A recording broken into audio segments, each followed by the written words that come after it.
Hello, everyone. Today, I'm here to talk about big data processing using Hadoop and MapReduce. So, before diving deep into my topic, which is Hadoop, I would like to talk about why Hadoop. Like, why do we use Hadoop? Why did there arise a need to start using Hadoop? So, the answer is quite simple: big data. So, big data refers to the large quantity of data that is generated every second of every day. So, here are some interesting statistics about big data. The Google search engine processes 8.5 billion searches every day. The users of WhatsApp send and receive 65 billion messages. 695,000 stories are shared on Instagram. 500 hours of content is uploaded on YouTube. And it has been estimated that more than 180 zettabytes of data will be produced by 2025. 80 to 90% of this generated data will be unstructured. So, the scale, complexity, and diversity of big data required new architecture techniques, frameworks, and analytics to manage it and extract value from it. So, Apache Hadoop is one such collection of open source software utilities that facilitates distributed storage and big data analytics.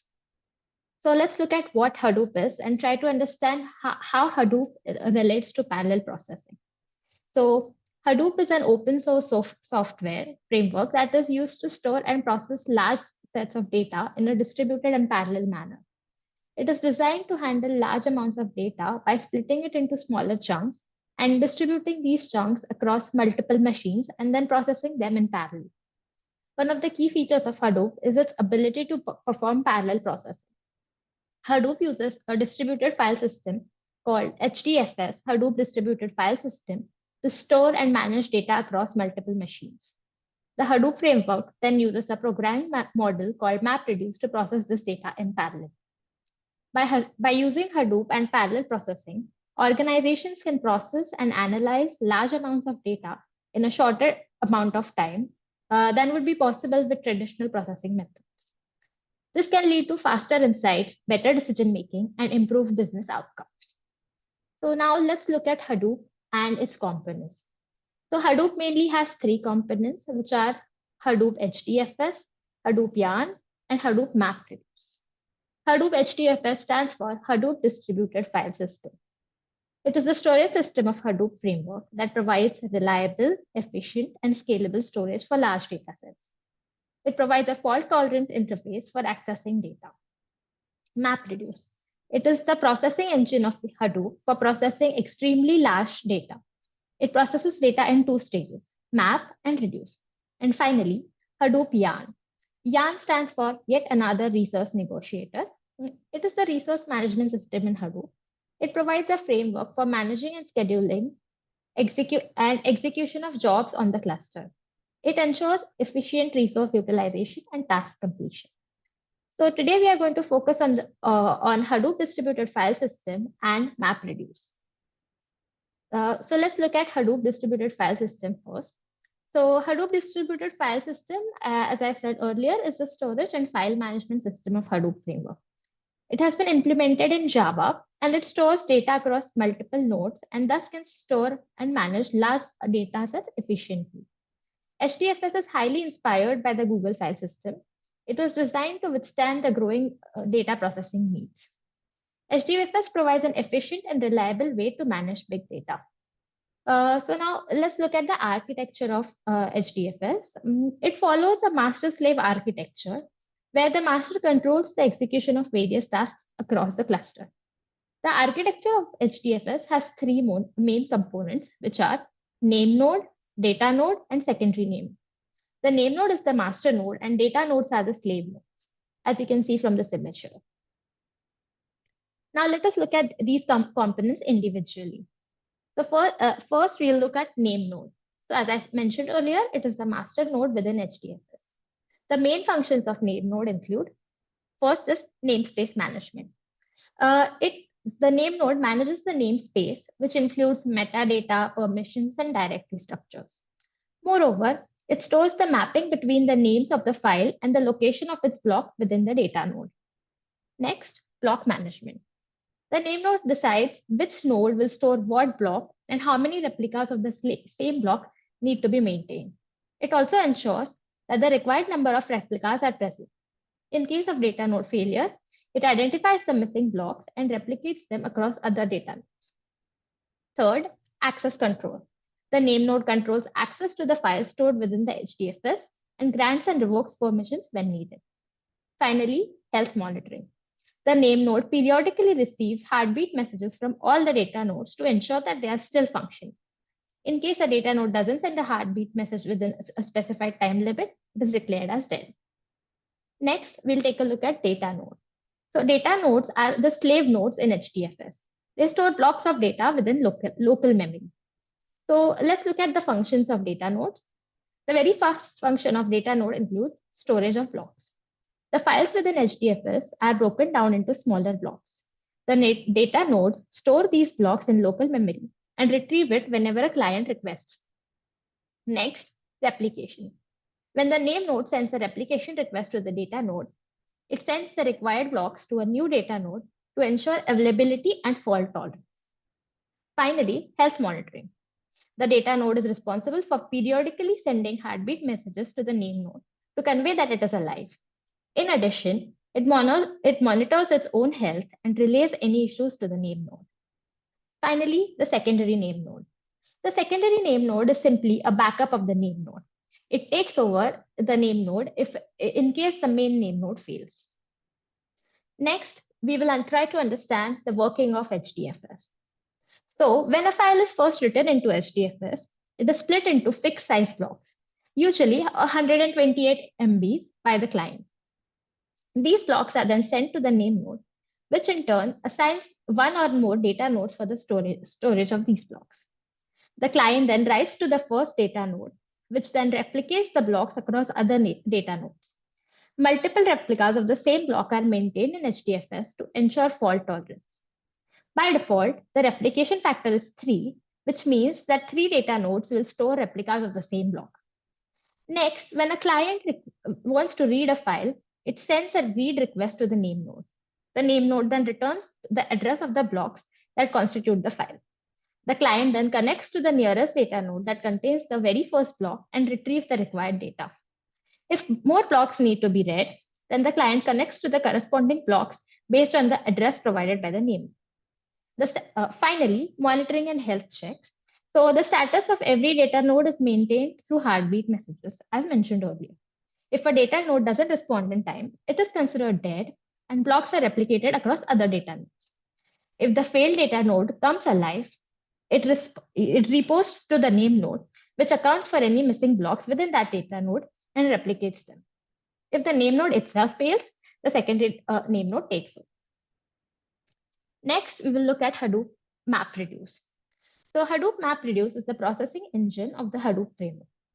It is used for processing large data sets in a distributed manner. It is specifically designed for big data, especially data that cannot be processed using traditional data processing systems.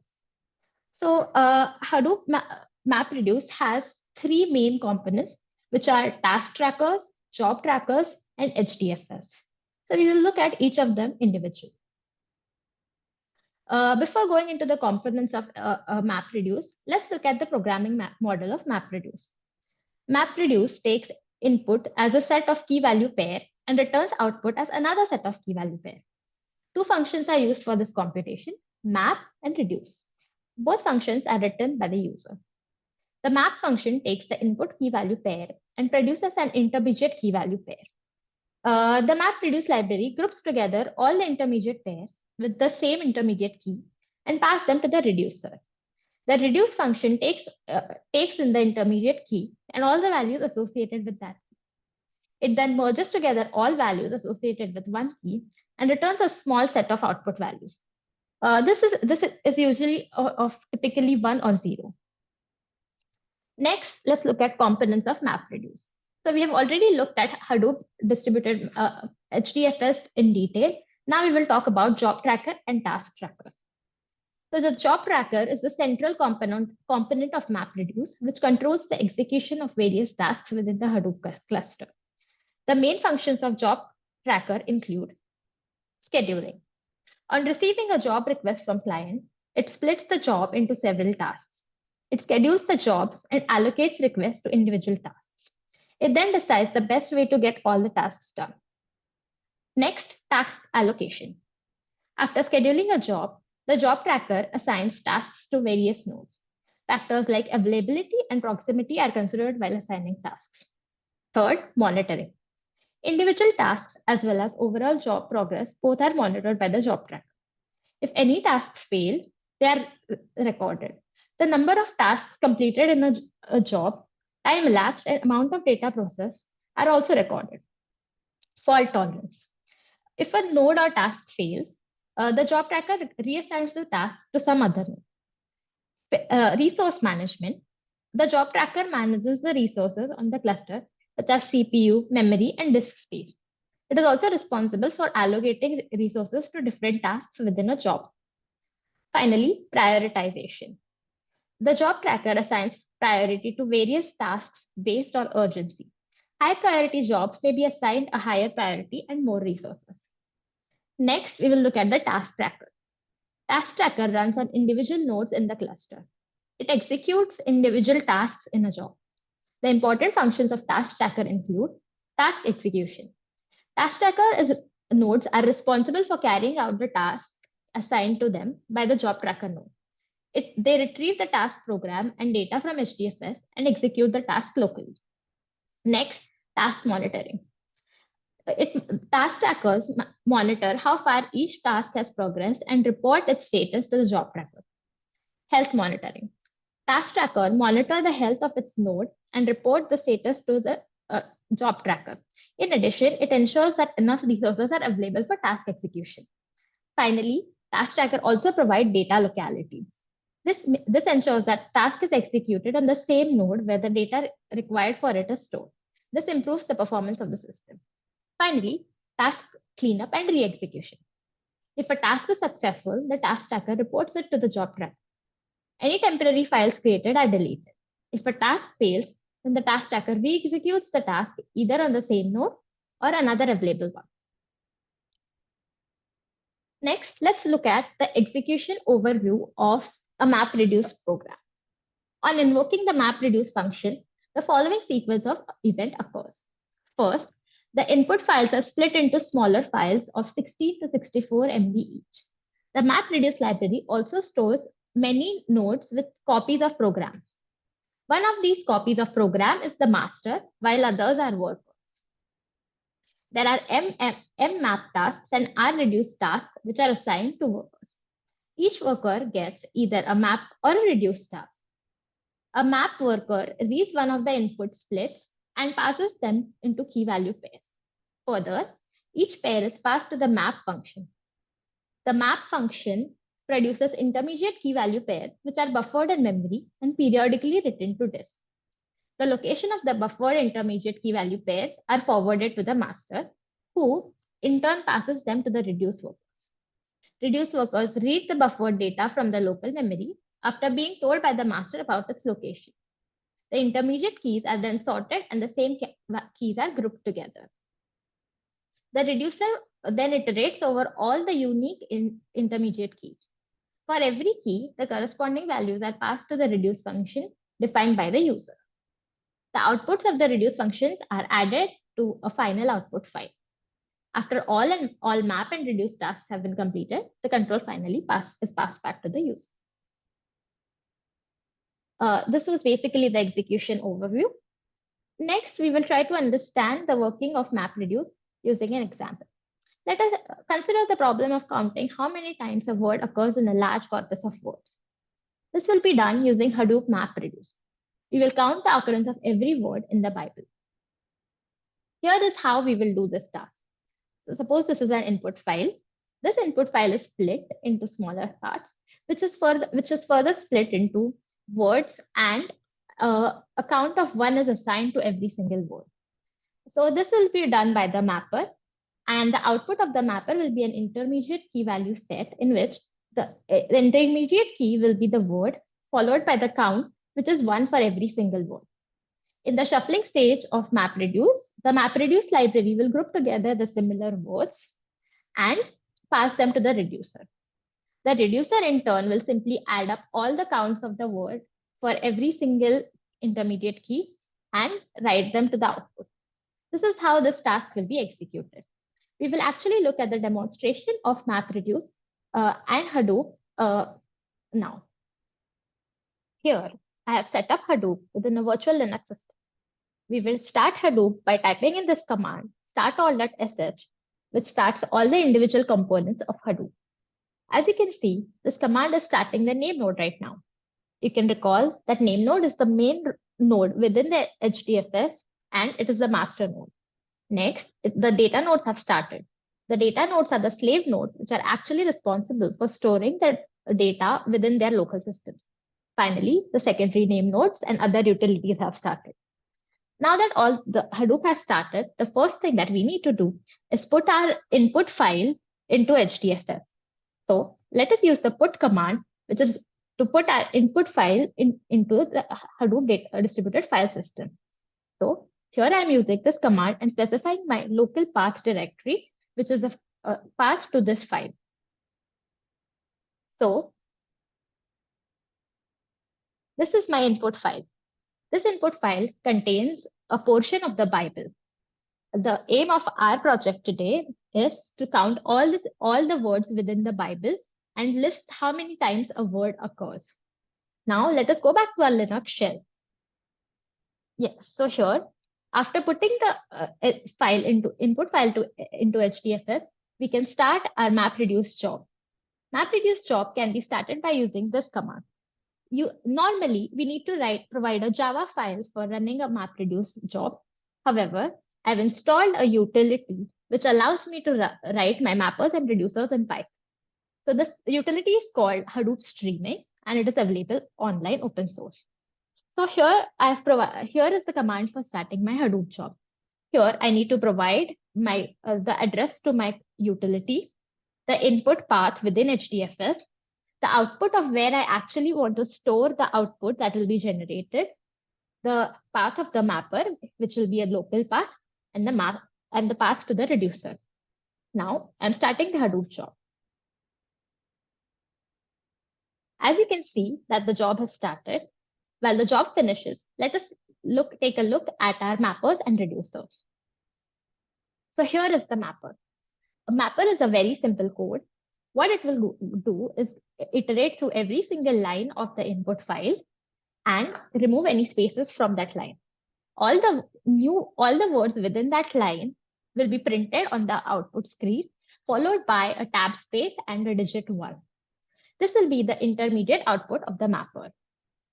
The Hadoop library, after receiving this intermediate output, will sort the words alphabetically and shuffle them. The output of the shuffle will group together all the same words. So the intermediate output will look something like this. As you can see, all the same words have been grouped together one after the other. Now let's take a look at the reducer. The reducer code is you can see on the screen. So what the reducer code will do is for every single time it encounters a new word, it will increment the count of that word from 0 to 1. Next, if it encounters the same word on the next line, the count of the same word will be incremented again. However, if it encounters a completely new word, it will print the current word and count on the screen and again start the process all over again for the new word.